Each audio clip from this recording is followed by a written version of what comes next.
Di balik gemerlapnya kota besar, terdapat desa-desa dan kampung-kampung yang perlahan menghilang dari peta kehidupan. Kampung yang dulu ramai kini berubah menjadi sepi, ditinggalkan tanpa jejak kehidupan. Apa yang sebenarnya terjadi? Mengapa tempat-tempat ini kini dikenal sebagai kota dan desa mati?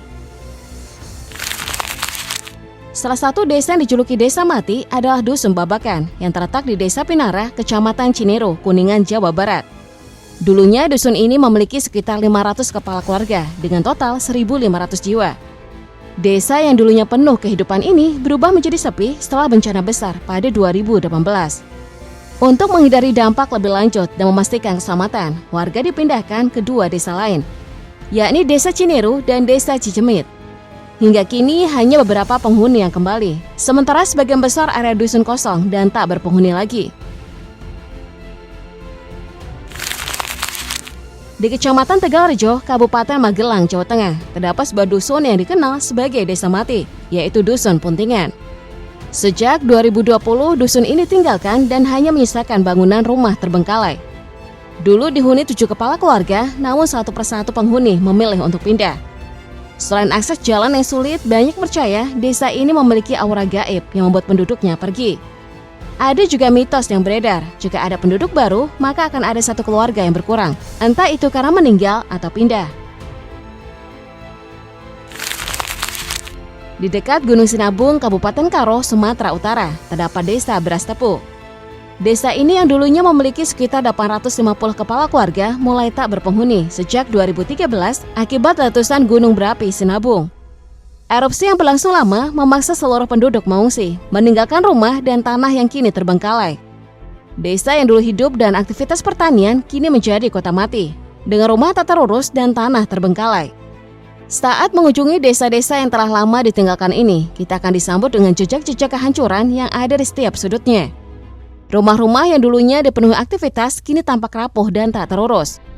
Beberapa bangunan sudah roboh, sementara yang lainnya tertutup semak belukar yang terus berkembang. Seolah alam mulai menelan semua sisa-sisa kehidupan yang pernah ada di sana. Jalanan yang dulu digunakan oleh warga kini tertutup rerumputan lebat, menciptakan pemandangan sunyi dan menyeramkan. Warga yang dulunya tinggal di sini telah tersebar ke berbagai penjuru Kabupaten Karo, namun kebanyakan memilih tinggal di daerah Siosar, Sumatera Utara. Desa yang dulunya hidup kini seolah menjadi tempat terlupakan, sepi dan penuh kenangan masa lalu. Satu lagi tempat yang mendapatkan julukan kota mati adalah Pondok Halimun yang terletak di Sukabumi. Bangunan-bangunan di kompleks ini sudah lama terbengkalai. Dari segi arsitektur, kompleks ini mirip dengan gaya Eropa modern. Rumah-rumah berdiri kokoh, namun ada bangunan ala Kolosium dekat gerbang, serta air mancur yang sudah lama tidak berfungsi, menggambarkan bahwa tempat ini dulunya sangat mewah. Pondok Halimun dibangun sebagai villa tujuan wisata. Proyek pembangunan dimulai pada 1998 dan rampung pada awal 2000-an. Beberapa unit villa sempat terjual dan ada keluarga yang pernah tinggal di sana. Namun seiring waktu, satu persatu penghuni meninggalkan tempat ini, dan tak ada yang tahu pasti penyebabnya. Kini Pondok Halimun dikenal dengan reputasinya sebagai tempat angker penuh misteri dan hiasi cerita horor. Meski demikian, masih ada satu keluarga yang nekat tinggal di sana. Keluarga Roni asal Belanda memilih menempati salah satu rumah kosong di kompleks tersebut. Mereka telah tinggal di Pondok Halimun lebih dari 10 tahun, meski tempat itu telah lama ditinggalkan penghuni lainnya. Di antara kampung-kampung yang pernah menjadi saksi bisu kehidupan, ada satu tempat di Majalengka yang kini dikenal sebagai kampung mati dengan suasana yang kerap dianggap horor, Kampung Tarikolot. Berbeda dengan kota-kota mati yang hancur karena ambisi pembangunan, kampung ini hancur bukan karena ambisi, tetapi karena bencana alam. Terletak di Desa Sidamukti, kampung ini dulunya dihuni oleh ratusan kepala keluarga yang menjalani kehidupan biasa. Sampai pergerakan tanah pada tahun 2006 mengubah segalanya.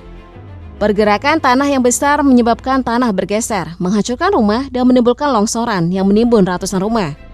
Bencana ini merusak rumah-rumah penduduk, dan akibatnya kampung ini ditetapkan sebagai zona merah. Sebagai langkah untuk menghindari bencana susulan, warga direlokasi ke Blok Buah Lega. Meskipun beberapa kepala keluarga tetap bertahan, 10 tahun kemudian bencana serupa kembali terjadi. Dan akhirnya warga harus pindah permanen. Meski kampung ini tak lagi terurus dan semakin menyeramkan, beberapa tahun setelah bencana, blok Tarikolot kembali dihuni. Beberapa warga memilih kembali meski rumah yang mereka tinggalkan sudah bertahun-tahun tak dihuni. Alasan utama mereka kembali adalah untuk mencari mata pencaharian dan karena bertambahnya jumlah penduduk. Lain halnya dengan Marina City di Batam, Kepulauan Riau. Berbeda dengan kampung yang sunyi karena bencana, Marina City pernah menjadi lambang ambisi. Kawasan ini mirip dengan Las Vegas di Amerika Serikat, menjadi pusat perjudian terbesar di Indonesia sejak tahun 2000. Perekonomian di kawasan ini berkembang pesat, bahkan masyarakat kaya raya membuat tukang ojek pun bisa membeli mobil. Marina City menjadi terkenal dan selama 11 tahun, kawasan ini dipenuhi dengan kehidupan dan kegiatan ekonomi. Namun tak selamanya ambisi berjalan mulus. Setelah lebih dari 1 dekade, Marina City mulai meredup. Penduduknya mulai meninggalkan tempat itu, dan kawasan yang dulunya hidup kini berubah menjadi kota mati. Kini Marina City hanya menjadi tempat uji nyali bagi mereka yang penasaran.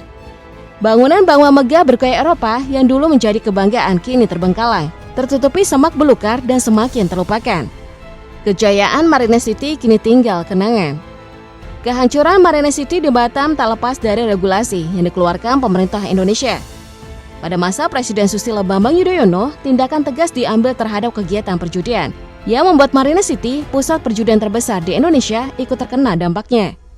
Aktivitas perjudian dihentikan dan banyak penduduk memilih meninggalkan kawasan ini demi mencari peruntungan di tempat lain. Kini ada harapan baru untuk kawasan ini.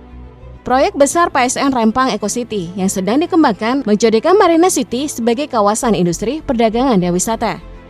Banyak yang optimis proyek ini akan memberikan kehidupan baru bagi Marina City, yang sebelumnya tenggelam dalam kesunyian dan kebangkrutan. Dan yang terakhir adalah kisah tentang perumahan Karawang Baru yang dikenal sebagai Kota Mati Tommy Soeharto. Terletak di Desa Karanganyar, Kecamatan Klari, Karawang, kawasan ini pernah menjadi simbol ambisi pembangunan besar di era Orde Baru. Pada 1990-an, keluarga Cendana, dipimpin oleh Tommy Soeharto, menguasai lahan 1.200 hektar dan mengubahnya menjadi kawasan industri dan perumahan, termasuk industri mobil timur. Pada masa kejayaannya sekitar 1997, perumahan ini cukup ramai, dengan banyak rumah terjual dari sekitar 700 unit yang dibangun. Namun setelah kerusuhan 1998 dan runtuhnya Orde Baru, perumahan Karawang Baru mulai ditinggalkan. Berbagai masalah muncul seperti kesulitan finansial pengembang, masalah sertifikat, pajak, dan minimnya infrastruktur yang membuat kawasan ini sepi dan terbengkalai. Pada 2015, hak guna usaha dan bangunan dicabut, mengubur impian untuk mengembangkan perumahan ini. Meskipun dijuluki kota mati karena rumah yang ditumbuhi rumput liar, sekitar 200 kepala keluarga masih tinggal di sana. Beberapa tinggal tanpa sertifikat, sementara lainnya memilikinya meskipun fasilitas terbatas. Meskipun kondisi minim, warga tidak tinggal diam. Mereka berusaha mengajukan perbaikan infrastruktur, termasuk pembangunan jalan. Sayangnya, upaya mereka selalu ditolak karena perumahan belum memenuhi persyaratan administrasi. Dengan dana terbatas, warga terus merawat perumahan ini, berharap ada perhatian pemerintah yang dapat menghidupkan kembali kota yang pernah penuh ambisi ini.